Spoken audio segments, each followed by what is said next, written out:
Hi, this is Joji. Today is April 8th. It's a Sunday and I'm at home. This is what I mean when I say home. Today I'm not at the summer house and I'm home alone. Charlie and the boys had a meeting with some fathers and sons, so they left yesterday and they slept there, and I'm home alone just recording this.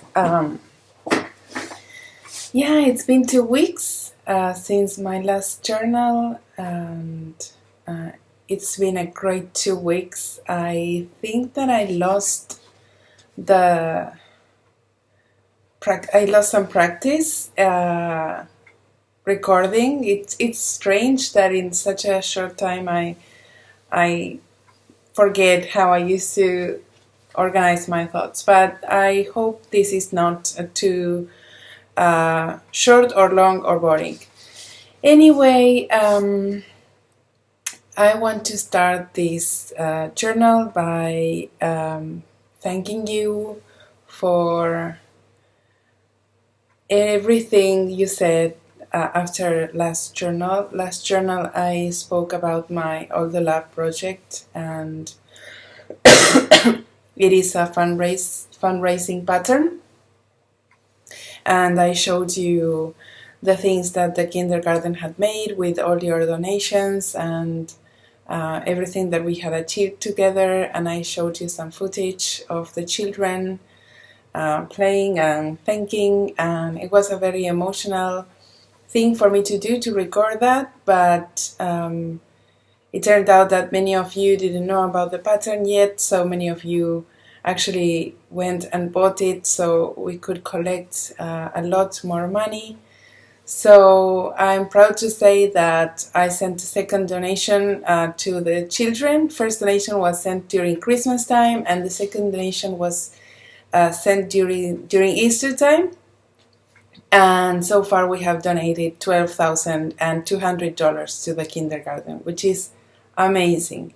These children, it's over 100 children that live in a very, very poor area of the city of Buenos Aires, and they go to school every day and they spend so many hours there, they eat there, their families also receive support, and knowing that you guys felt the same way as I did, and receiving your support was not only huge for them but also huge for me. So this episode, this journal, I want to start first by thanking you just so much, and I don't want to get emotional again. So thank you. So what happened during this time? After I recorded two weeks ago, I worked for 3 days, and then on the next Thursday morning, we left towards the mountains. For those of you who don't know, I live in Argentina. Argentina is one of the southernmost countries in the American continent. The other one is Chile. We're side by side, and it's a very, very long country. And so we flew. It's about 7,000 kilometers long, I want to say. Yes, sorry if that's not accurate, but about that. And so we are in the middle of the country, lengthwise. So we flew to the southernmost point, southernmost city in the continent, which is called Ushuaia. And we flew there with my children, with my 2 boys and my husband. And we only stayed there for 3 days. It turned out that there was a sale for flights. They were really, really cheap. And we didn't have any special plans for Easter, so we took that sale. We would have stayed there for 2 more days if there were flights reasonably priced, but just staying there those 2 more days made the trip too expensive and it didn't make any sense. We were going to enjoy those 3 days as they came. So we went there and it was amazing. It was the best time. We hiked. We went on a 4-wheel drive off-road adventure.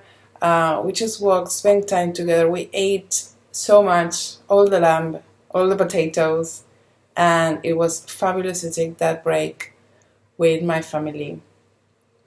If you remember last time I recorded, I told you how I had a week where I was feeling a bit sad and I didn't know the reason. And when I was there in the mountains, I realized that I just need to find something that could take me away from work more often. Sadly, I don't live near any mountains. Argentina is mostly a flat country, and to the west we have the Andes Mountains, and that's of course a beautiful mountain area all along the country, but we are very far from west. We are on the east of the country, and that means that we if we want to go somewhere for the weekend with mountains, we have to take a flight, and that makes every trip very expensive. Therefore, going to hike to the mountains during the weekends is not a very economically sensible option. And so when I came home, I decided to dedicate some time to explore some other hobbies that I've been postponing. How can I explain this?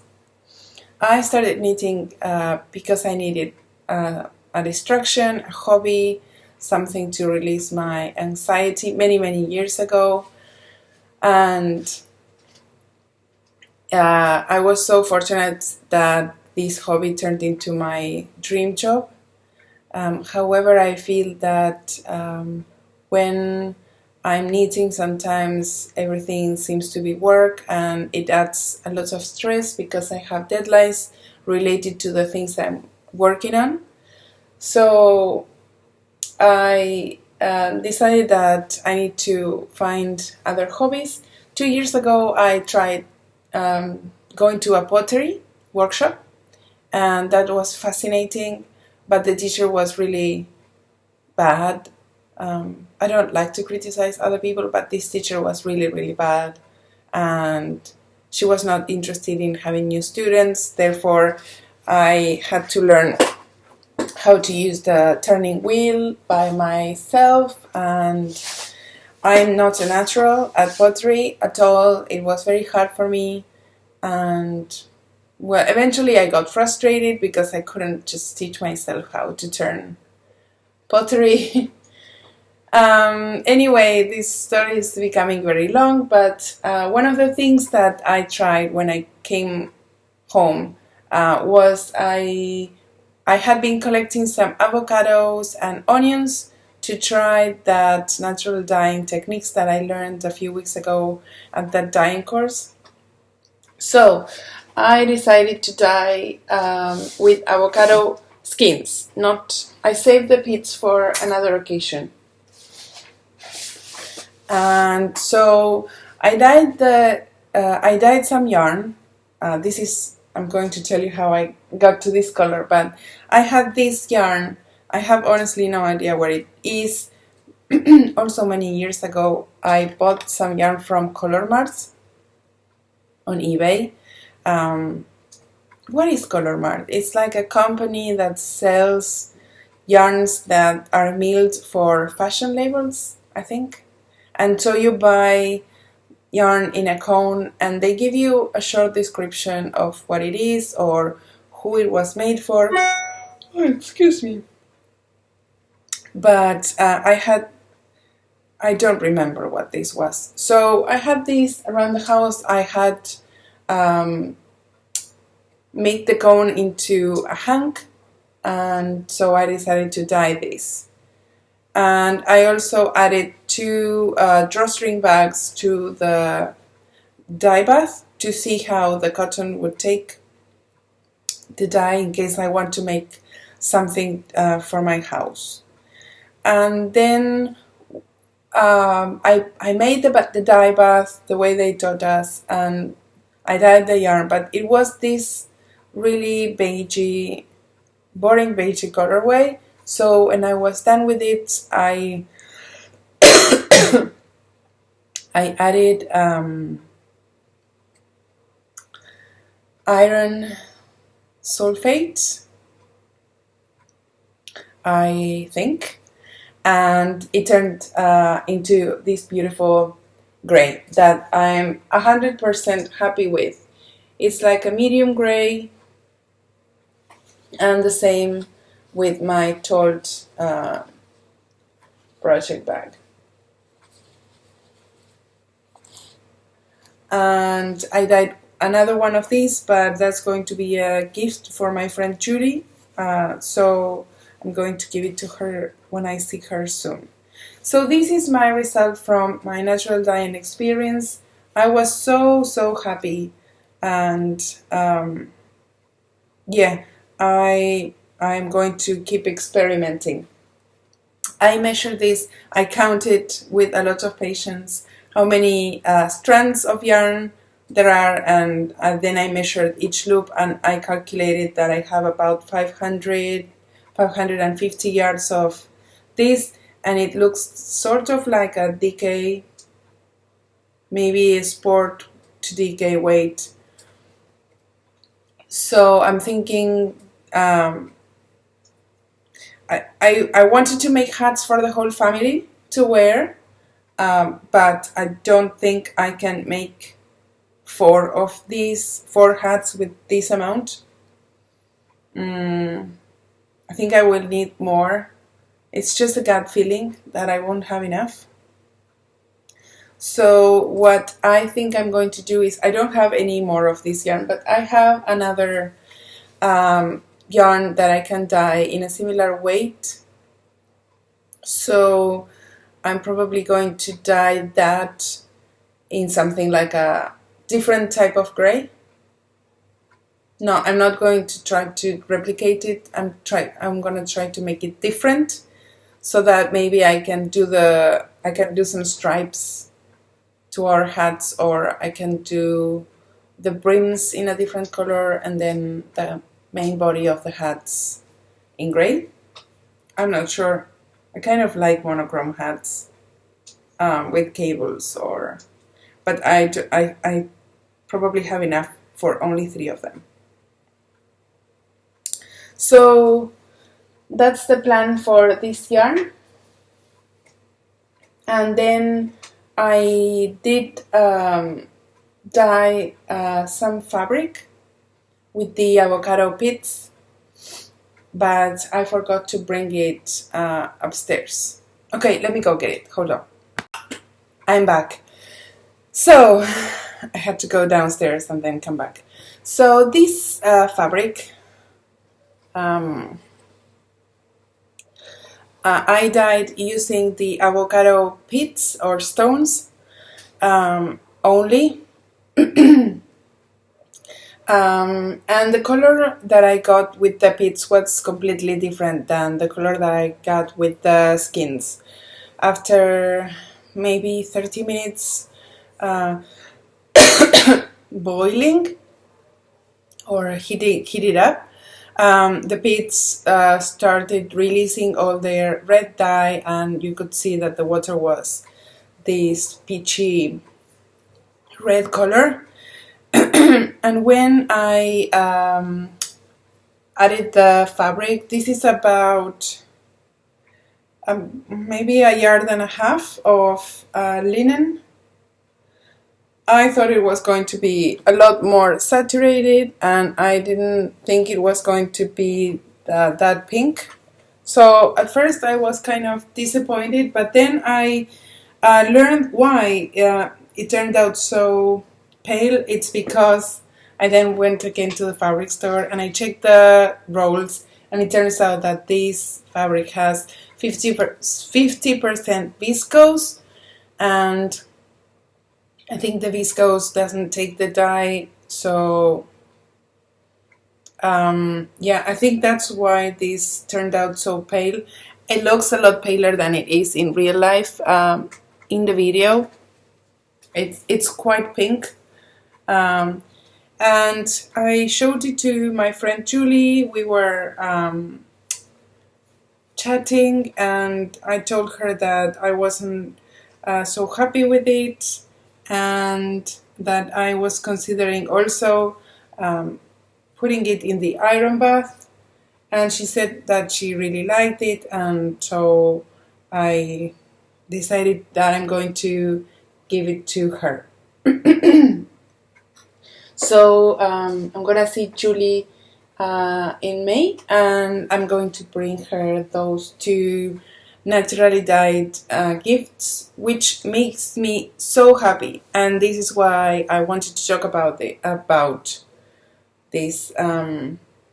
Just exploring other hobbies has been the kind of holiday that I needed, and I have been feeling creative, and I always feel useful and resourceful, but this time I felt really creative.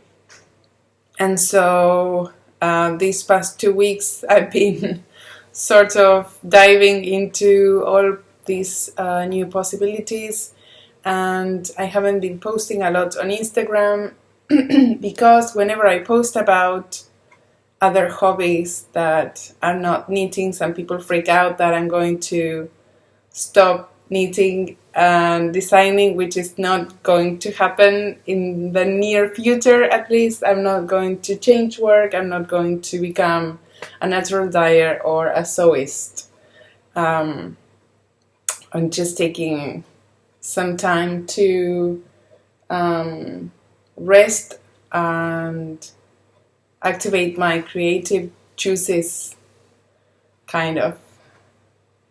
So let me see what else I want to talk about. Okay,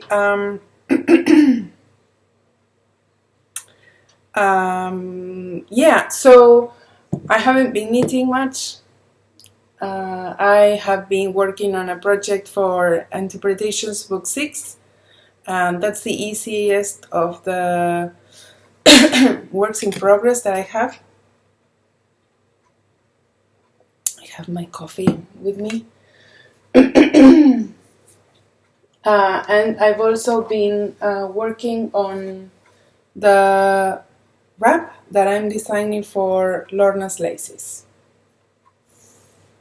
So it didn't grow a lot since the last time we chatted, but it did grow, and I'm very happy with this design. I am using Lorna's Laces shepherd sock, and they designed this colorway for me. It's like a dusty purple gray with some black speckles. I love it. I think it's fantastic.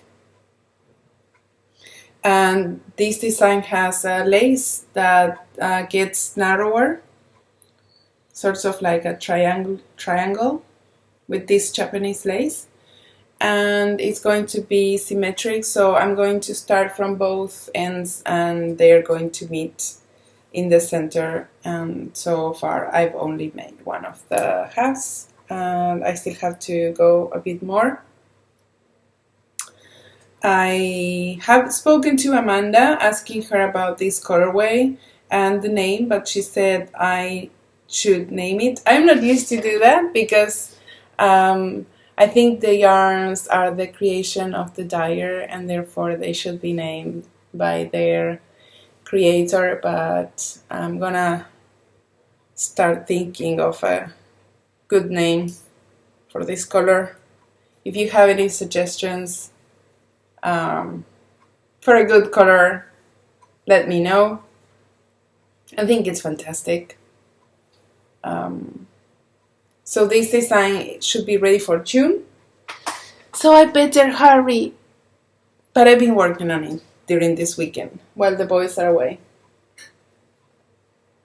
And I've also been working on my brother's socks, made out of Knitpicks Felici. Thank you all who kindly let me know that Felici is not discontinued.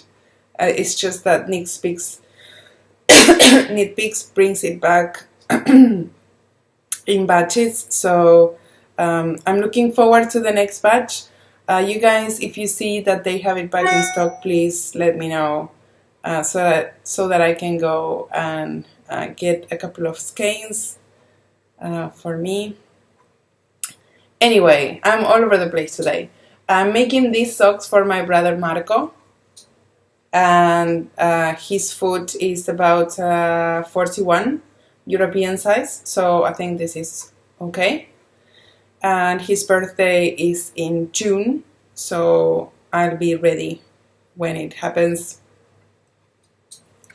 And he's a very knit-worthy man in my life, and probably my best friend, so I like to make socks for him, and he really likes bright socks.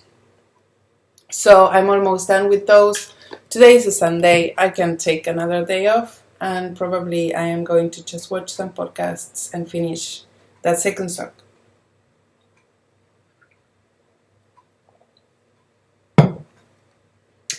Okay, I don't have any knitting finished objects,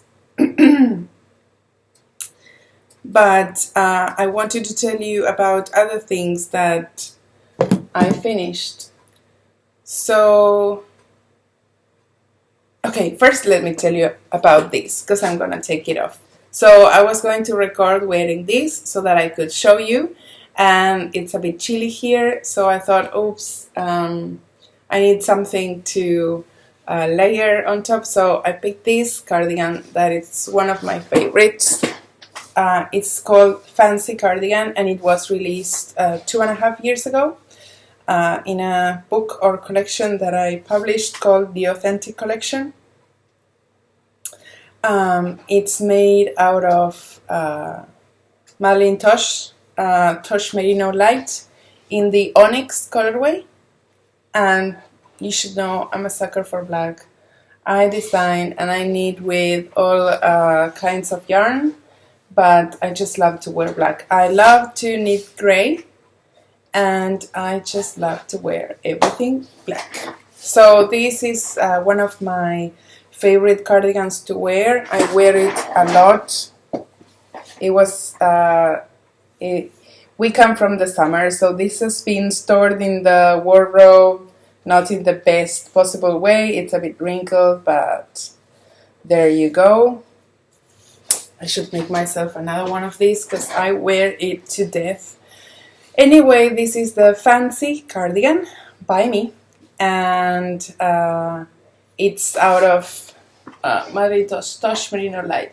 It has satin sleeves, this waterfall neckline and draped fronts, and a very easy lace running down the front. I think I'm going to make this the featured pattern for today. Anyway, I am very proud to tell you that I'm learning how to sew, and I made myself this top, and I'm very proud of it, so I wanted to record today wearing it. Let's see. That's better. So let me tell you the story about my sewing. 2 years ago, or maybe a bit more, I was driving with my mother, and I don't remember where we were coming or going to, but she says, I was telling her that I had to go to this knitting event and that I wanted to bring presents for everyone, but buying small things in Argentina is not easy. Every time I bring presents to my friends, I end up spending a lot of money, and I never can get all the cute things that people usually get for me. So I always end up spending something like maybe $40 in a small gift that it's meaningless, and I have to bring a lot of presents for a lot of people, and every time I go to a knitting event. So my mom and I were discussing how expensive that is. And she says, oh, you know what?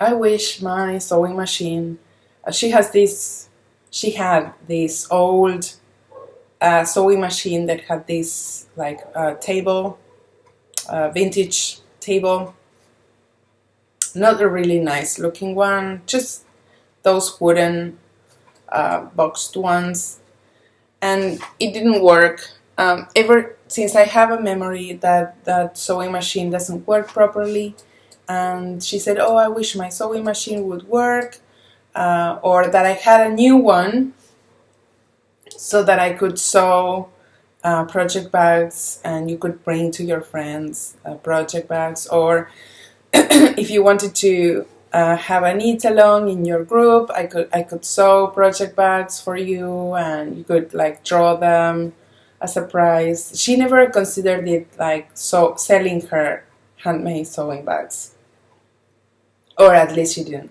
tell me that. So I said, do you want a sewing machine? I'll get you a sewing machine. I think I was trying to find an excuse to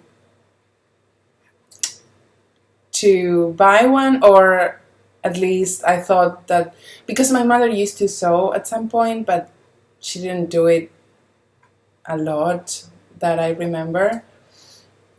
So I said I would buy her a sewing machine, and she got really excited about it. And so the next day we went looking for one and we bought one. Boom. And so I thought she was going to be crazy about it and that she was going to sew all the things. And it's a beautiful sewing machine. It's a Genomi. So she took it home. She just put it on the table and that's it. She didn't really do anything with the sewing machine. And my mom is the funniest person, really, she is.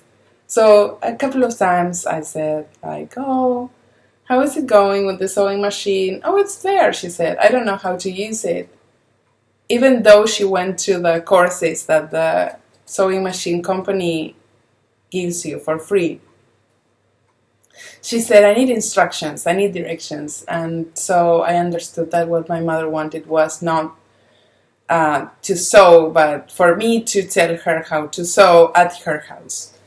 And we both realized it was very difficult because when you have to sew, you have to have all your setup, you have to have the ironing board and the sewing machine on the table, and then you have to find patterns to cut out, and you have to have the space. And I mean, we could do it, but for me to have all the time to go to her place and to start the project, cut it, and then sew it together, it was impossible. It would just, all the time that I had to go and spend there, we would spend it like setting things up and then putting things away. So the sewing machine just sat down at her place for 2 years, and then when we bought the summer house, my mom said, I think you should take the sewing machine to the summer house because we have more space there and we will feel like sewing during the summer, which also didn't happen at all. The summer went by and we didn't touch the sewing machine. So last weekend we went there to clean and to water the plants and just to open the house, and I decided that I would bring the sewing machine home because I wanted to hem some trousers, and I would learn how to use it so that I could hem those trousers. Well, guess what? I pulled out some books that I had bought just because I didn't know how to sew, but I just love them and I wanted to learn how to make those things. And hold on, let me turn off those notifications. And I learned to sew. I taught myself how to sew. So I'll tell you what I used. This tunic that I'm wearing today is the first piece that I made, and it's in this book that I have no idea what this means. A lot of people ask me what's the name of the book. I have no idea. I just went to this bookshop. They had Japanese books. I liked the cover and I bought it, but I can't read Japanese. So this is the name for those of you who understand Japanese. And I've been looking online and I found a link on Etsy and that I'm going to include here, so probably the book is going to sell out. But that link said simple and comfortable clothes, Japanese sewing pattern.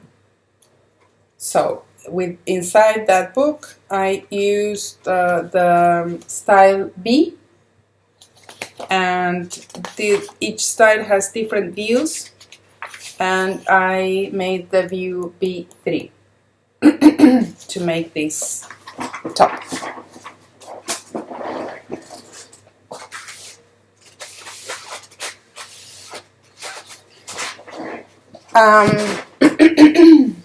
I had some fabrics too at home, really not fancy fabrics at all. I had purchased this linen to make tablecloths for my house because I like black, so I like black tablecloths, and I was feeling this urge to sew, and I thought, why not?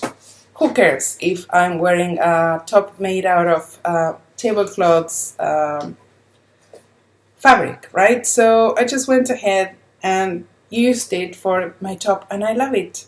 It's a bit heavy for this style, so it doesn't drape so well, especially in the back.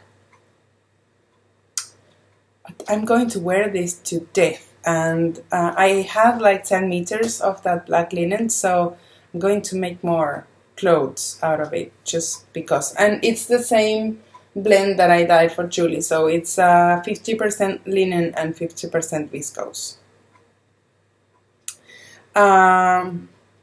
Okay, so, but I didn't know how to sew. When you sew from a Japanese book, when I sewed from a Japanese book, what you have are these schematics.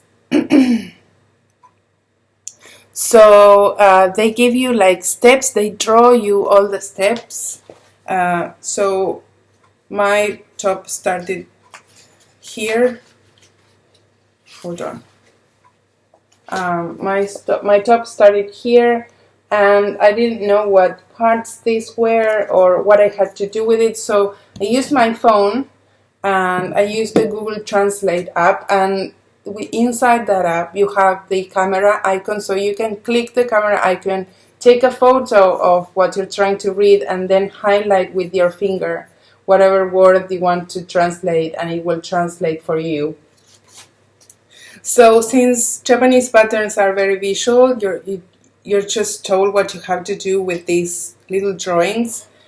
It was kind of easy to know what they wanted me to do.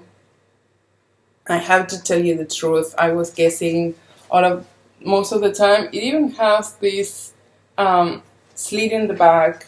I have no idea how I ended up being able to do that. But what I also did was I have this small book that was also gifted to me. I think a lot of people really wanted me to learn or noticed that I wanted to learn, so I received a lot of gifts related to sewing, and it was fantastic because I read it very quickly. It has everything you might want to know about sewing and how to cut your patterns and what you're supposed to do with corners and things like what is a French seam, or how to clip your seam allowances, and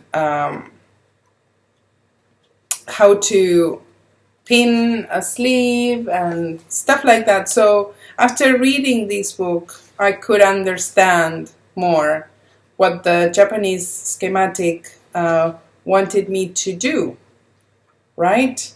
So it was okay, I guess. I made tons of mistakes, which are great because they made me learn more. I made my own bias tape. It was a fantastic day. It took me a day to make this, and I was so happy.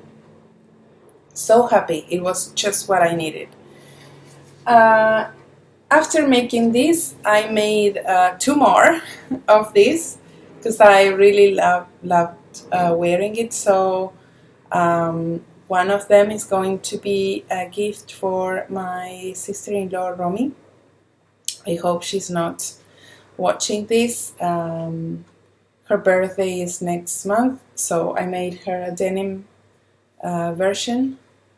It's also a bit heavy because these were made out of fabrics that I had at home just because. I don't know why I had fabrics at home. I didn't even own a sewing machine.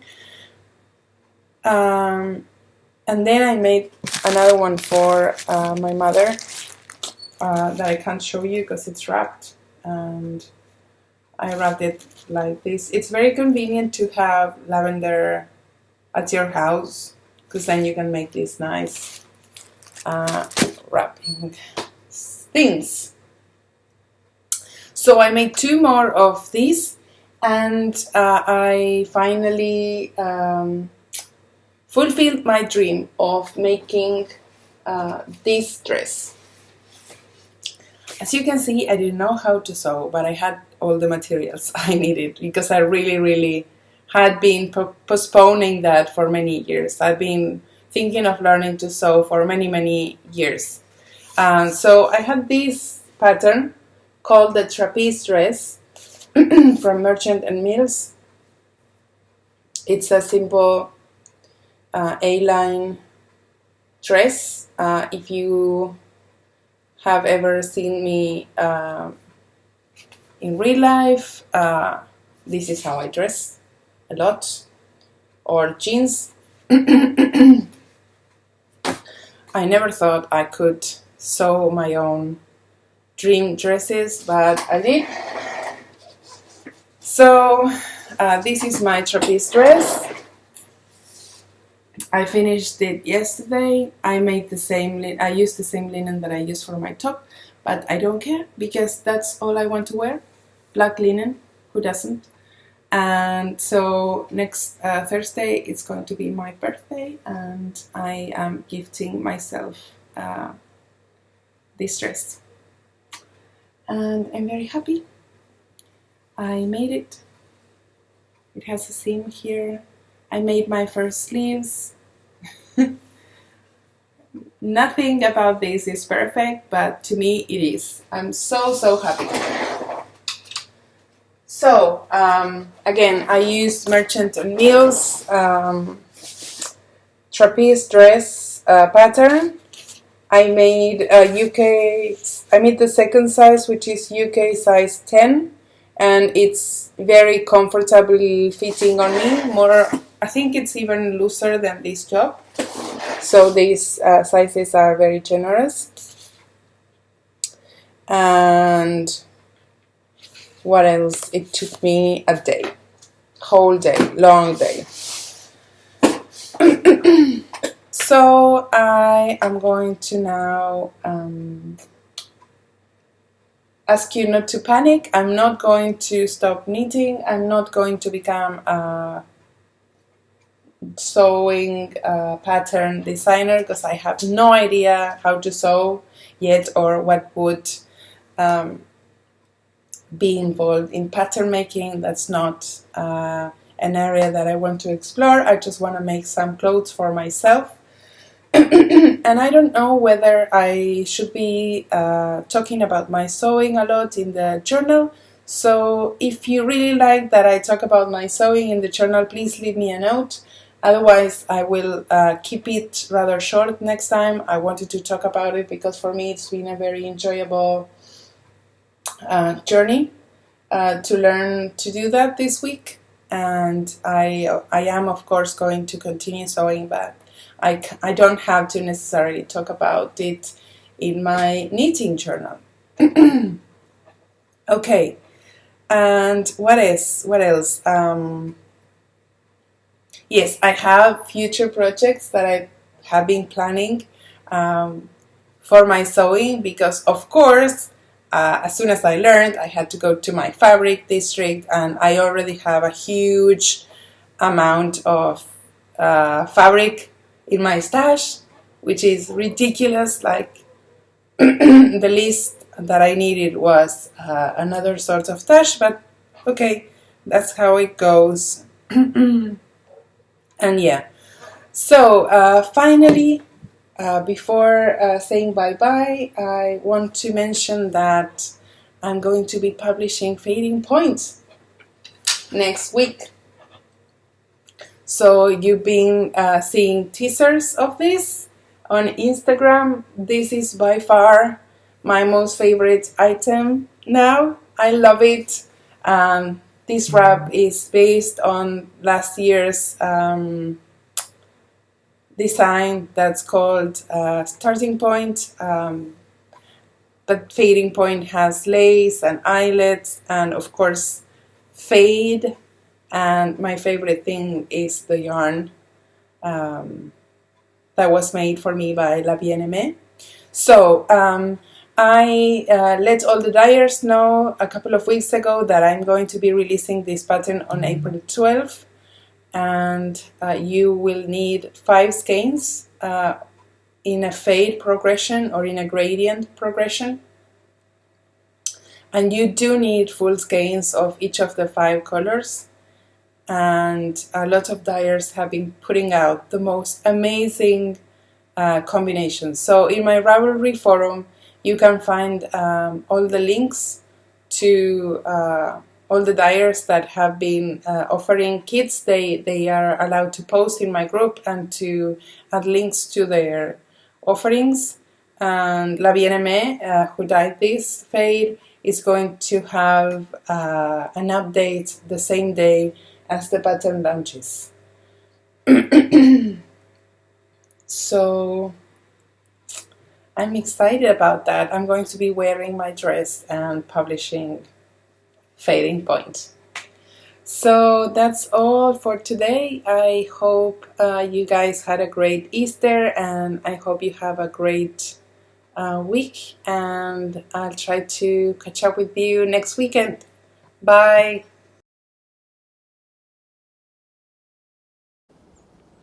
There they are. That's Sevi. Hi. Hi.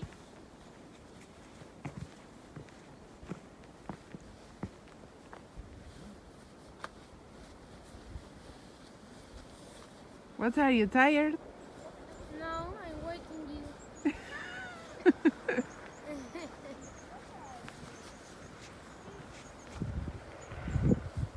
Okay, over there you can see the southern tip of the Andes mountain range, and then in that direction we have Chile. That's Cerro Guanaco mountain, and this is where we were coming from. These beautiful trees over here are called beechwood trees.